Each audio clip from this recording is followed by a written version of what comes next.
لطیفہ عرض کیا ہے۔ بہجت الاسرار شریف میں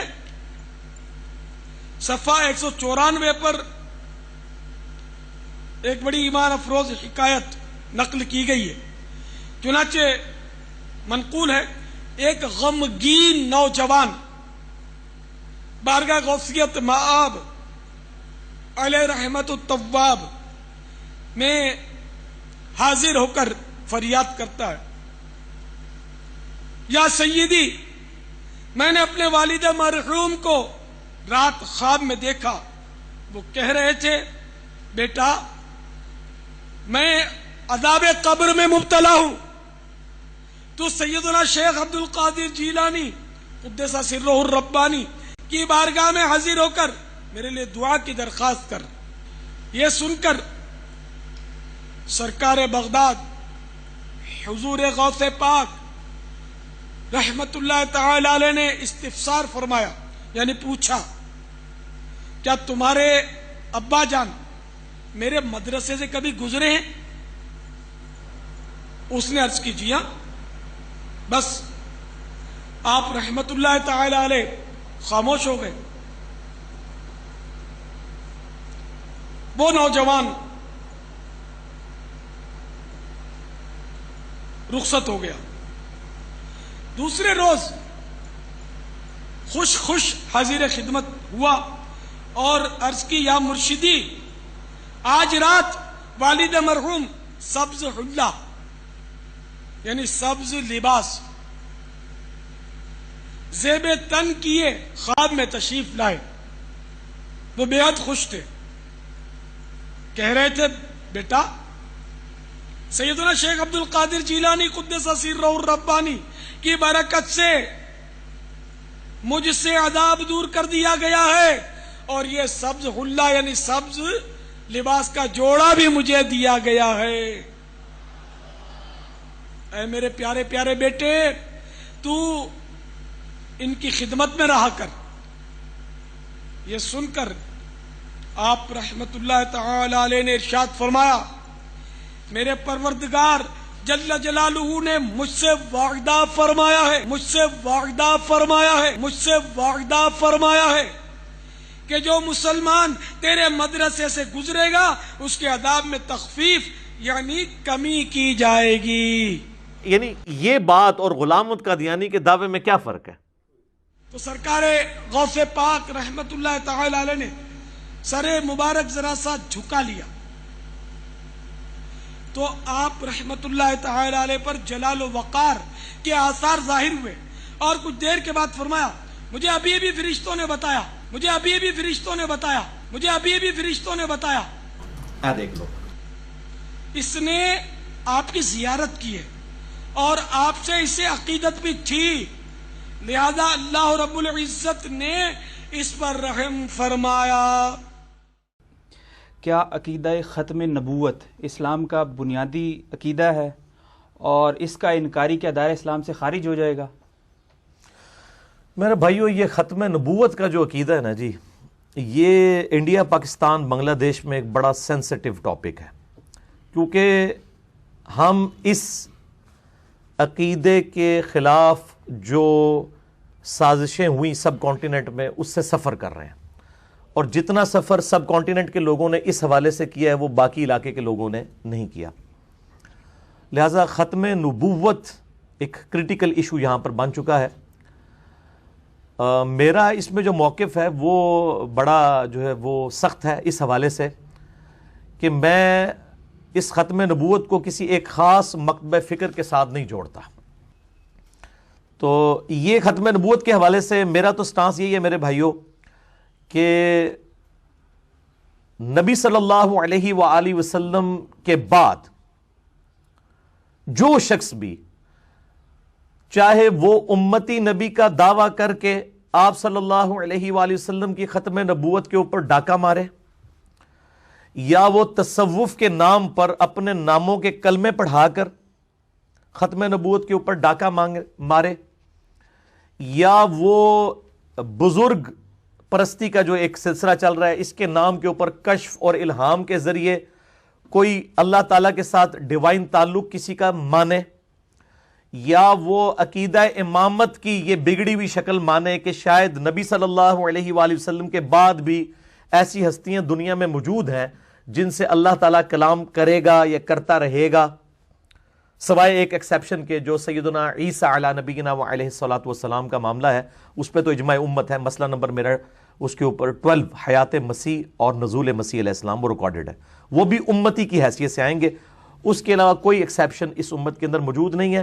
میں ایک ہی لاٹھی سے ختم نبوت پر ڈاکہ مارنے والے تمام مکاتب فکر جنہوں نے خواہ اپنے بزرگوں کے ناموں کے کلمے پڑھائے یا ان کلموں کا دفاع کیا، یا انہوں نے کشف اور الہام کی بنیاد کے اوپر ختم نبوت کے اوپر ڈاکہ مارا، یا امتی نبی کلیم کر کے ختم نبوت کے اوپر ڈاکہ مارا، یا امتی نبی کلیم کرنے والوں کا جھوٹا دفاع کیا مجدد کے نام کے اوپر، میں سب کو ایک ہی طرح مجرم سمجھتا ہوں، اور ان تمام کو میں بجائے یہ کہ ان کی پرسیکیوشن کی جائے، ان کو مارا پیٹا جائے، علمی طریقے سے ان کی اصلاح کا قائل ہوں۔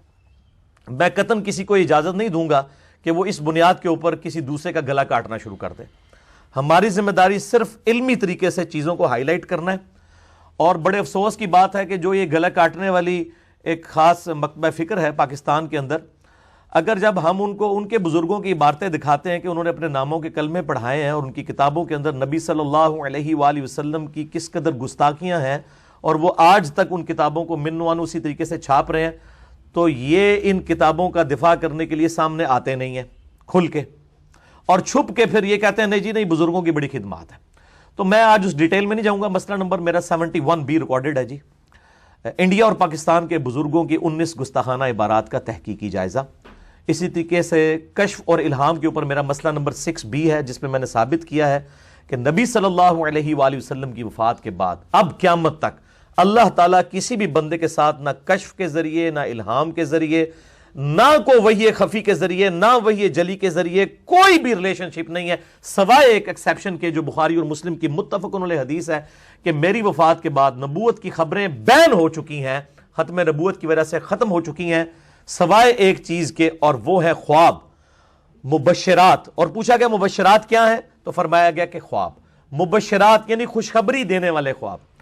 اور میں اکثر یہ دعویٰ کرتا ہوں کہ قادیانیوں کو صرف دعوت اس پلیٹ فارم سے دی جا سکتی ہے، کیونکہ باقی جتنے پلیٹ فارم قادیانیوں کو دعوت پیش کر رہے ہیں ان کے اپنے بزرگ بابوں نے وہ گل کھلائے ہوئے ہیں کہ وہ قادیانیوں کو منہ دکھانے کے قابل نہیں ہے، اور یہ پریکٹیکلی چیک کر سکتے ہیں۔ مجھے اسلام آباد سے ایک بھائی نے ایک دفعہ فون کیا،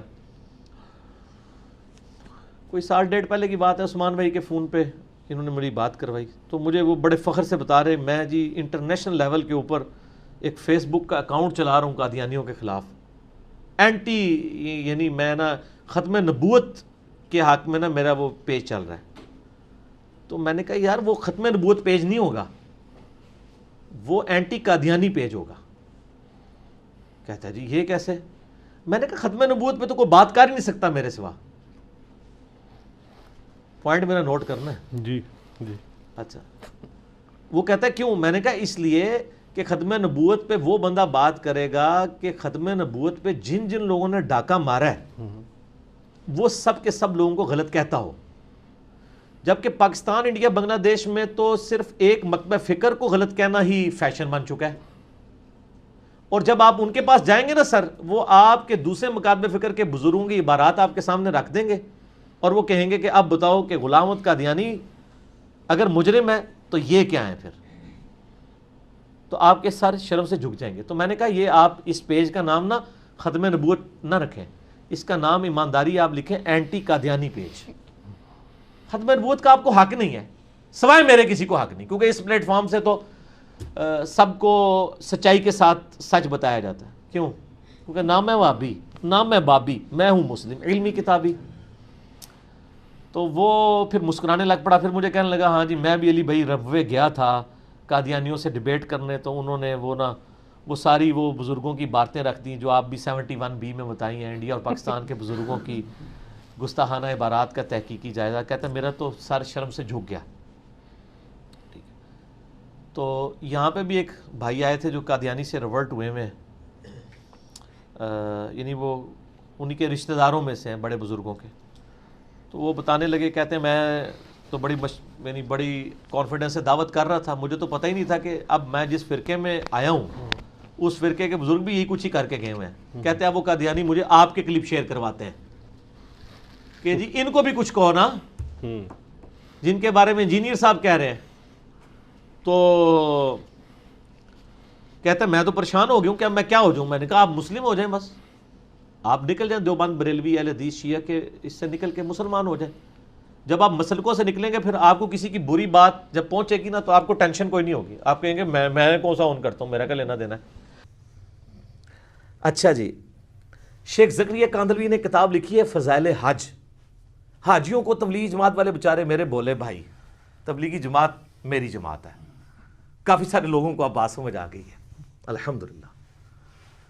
ہم محبت کرتے ہیں ان کے جذبے کی, لیکن یہ کچھ آپ کی کتابوں میں میرے بھائی لکھا ہوا ہے. فضائل حج میں لکھا ہوا ہے سر, اتنا مزیدار واقعہ ہے یہ, ابھی تک ویسے میں نے نا کسی ویڈیو میں بیان نہیں کیا, آج آپ سنیں اور مزہ لیں. وہ لکھتے ہیں کہ جی محدث عبد الرزاق مسجد نبوی میں بیٹھ کے درس حدیث دے رہے تھے. آپ پتہ محدث عبد الرزاق کون ہے؟ امام بخاری اور امام مسلم کے استاد ہیں جی. بخاری مسلم نے ان سے حدیثیں لی ہوئی ہیں محدث عبد الرزاق سے. یہ وہی ہیں جن کی مصنف عبد الرزاق ہے. دو ہیں نا کٹھی لکھی گئی, مصنف ابن ابی شیبہ اور مصنف عبد الرزاق.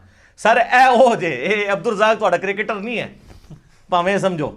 محدث عبد الرزاق بیٹھے ہوئے 3 صدی ہجری کے اندر بڑے اماموں میں سے وہ حدیثیں بیان کر رہے ہیں. تو وہ کہتے ہیں ایک بزرگ کا بیان ہے کہ ان کو حضرت خضر علیہ السلام کی ملاقات ہوئی. حضرت خضر علیہ السلام کے اوپر میرا کلپ دیکھ لیں, اللہ فضل تب یہ صاف ہو جائے گی. تو کہتے ہیں وہ بزرگ کہتے ہیں کہ مجھے ایک دن خضر کی ملاقات ہوئی مسجد نبوی میں. تو میں نے کہا کہ خضر یہ بتائیے آج تک آپ کو کوئی ایسا شخص ملا ہے جو مرتبے میں آپ سے بھی بڑا ہو؟ ہائے ہائے ہائے. ان کا ہاں جی ایک بندہ ملا ہے. ان کا جی کیسے؟ وہ کہتے ہیں جی ایک دن میں مسجد نبوی میں تھا. اچھا, حضور کی پوری زندگی میں حضرت خضر کو توفیق نہیں ہوئی ہے مسجد نبوی میں جانے کی, جو ان کے خضر ہیں جھوٹے. حضور کی وفات کے بعد وہاں حالانکہ قرآن میں تو سورہ آل عمران میں حکم تھا کہ اے پیغمبروں جب میرا پیغمبر آ جائے تو تم نے اس کی مدد بھی کرنی ہے. نہ غزوہ بدر لڑی, نہ احد لڑی, نہ خندق لڑی. حضور دی وفات تو بعد مسجد نبوی بیٹھے نے. اچھا جی, کہانی ہے نا, خضر تو وہ ہے ہی نہیں ہے, میں نے بتایا, وہ آپ لیکچر میں دیکھ لیں. کہتے ہیں جی وہ حضرت خضر کہتے ہیں کہ ایک شخص بیٹھا ہوا تھا, محدث عبد الرزاق حدیثیں بیان کر رہے تھے اور پاس ہی ایک نوجوان جو ہے نا وہ اپنا سر اپنے گریبان میں ڈالے بیٹھا ہوا تھا. تو ظاہر ہے یہ صوفی ہوتے ہیں نا جو یہ کام کرتے ہیں, قرآن حدیث کا درس ہی سن نہیں سکتے کیونکہ ان کے خلاف ہے, علم و بس کرنی ہو یار. تو کہتے ہیں حضرت خضر کہتے ہیں میں بڑا حیران ہوا کہ محدث عبد الرزاق یہاں پہ درس دے رہے ہیں, اتنے بڑے محدث, اور یہ بندہ علیحدہ بیٹھا ہوا ہے. تو کہتے ہیں میں اس کے پاس چلا گیا, تو وہ یوں ہی بیٹھا تھا. تو میں نے اس سے پوچھا کہ تو عبد الرزاق سے حدیثیں کیوں نہیں سنتا, اس زمانے میں تو اس کے پائے کا محدث کوئی نہیں ہے.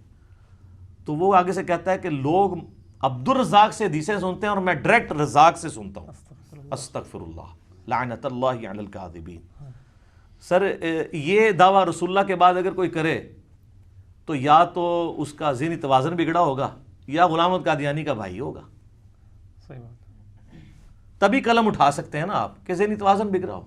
صحیح بخاری میں تعلیقاً مولا علی کا قول ہے اور سنن ابن ماجہ میں مرفوع پوری مولا علی نے ہی نبی علیہ السلام سے روایت کیا کہ 3 لوگوں سے اللہ نے قلم اٹھا لیا ہے. نمبر 1 سویا ہوا شخص, نمبر 2 بالغ نابالغ, اور نمبر 3 مجنون مجذوب پاگل جو مرضی کہہ دو, شطحیات والا.